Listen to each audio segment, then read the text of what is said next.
有冇試過一個咁嘅時刻啊？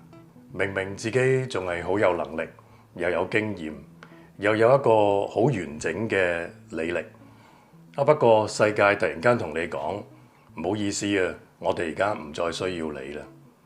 啊，唔係你做錯咗啲乜，唔係你唔夠努力，而係呢個世界轉咗軌道，嗰啲科技啊、AI 啊、制度啊，一齊咁樣向前行，冇等埋你。好可能你會問，係咪我好冇用啊？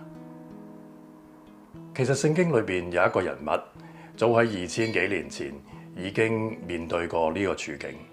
佢個名叫做以西結。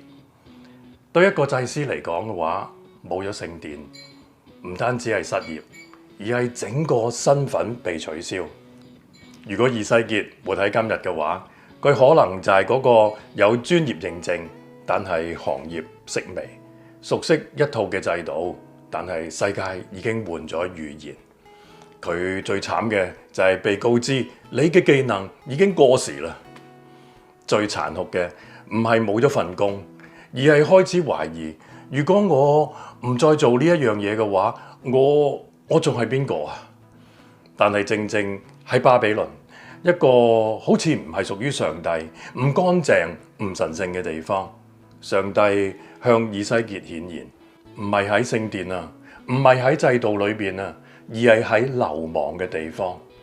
咁其實好癲喎！上帝似乎同佢講：你失去咗你以為最重要嘅位置，但係你冇失去到我喎。以西結最後冇返去做祭司，佢被召喚成為一個嘅先知。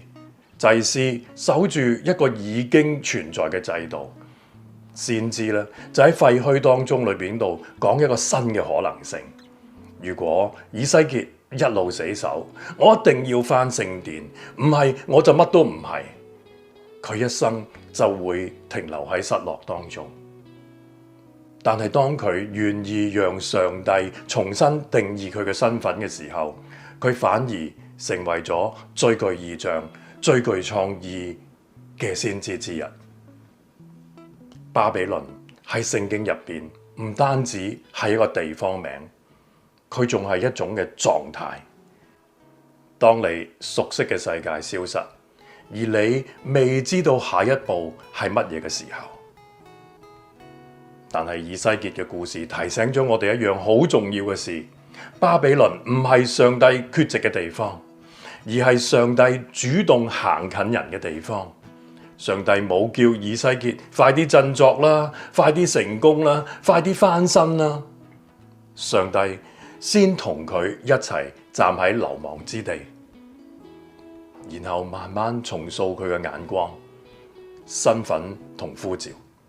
如果你而家都好似企咗喺巴比倫咁樣，前路未清楚，身份有啲動搖，信仰仲得啖笑，咁我想同你講，你唔需要急於出翻嚟㗎。上主願意同你一齊嘅，而我都願意同你一齊思考，一齊行落去。